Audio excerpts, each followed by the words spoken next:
আজকে আমার জন্য একটা ঐতিহাসিক দিন।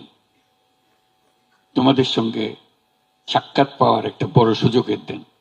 তোমরা এই বাংলাদেশকে আজকে যে পর্যায়ে নিয়ে গেছো, সেটা ঐতিহাসিক ঘটনা। এই ঐতিহাসিক ঘটনার যারা নায়িকা, তাদের জন্য একটা জোরে হাততালি দিই।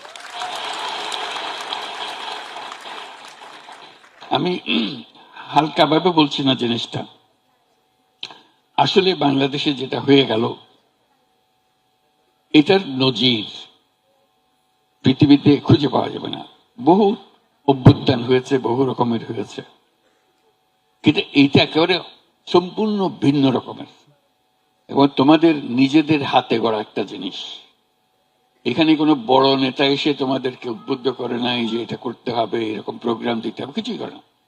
তোমরা স্বতঃস্ফূর্তভাবে করেছো এবং মেয়ে বলেছে তোমাদের আলাদা করে কেউ ডেকে নিয়ে গেছে না, তাই না? তোমরা নিজেরা এগিয়ে এসছো যে আমরা আছি, এটা আমাদের দাবি, আমাদের জিনিস। সেই জন্য আজকে যে বাংলাদেশের মেয়েরা, স্কুলের মেয়ে, কলেজের মেয়ে, বিশ্ববিদ্যালয়ের মেয়ে, চাকরিজীবী মেয়ে, যে যেখান থেকে বেরোছে, পরিবারের মেয়ে, সবাই এসে এটাতে যোগ দিয়েছে এবং সমানভাবে এগিয়ে এসছে। এটা বাংলাদেশকে একেবারে পরিবর্তন করে দিয়েছে। এটা বাংলাদেশ, ওই আগের বাংলাদেশ, 5ই আগস্টের আগের বাংলাদেশ এটা আর নাই। এটা একটা নতুন বাংলাদেশ, যেটা তোমরা বারে বারে বলছো। মানুষ শুনছে কিনা জানি না, কিন্তু এইটাই হলো বাস্তব।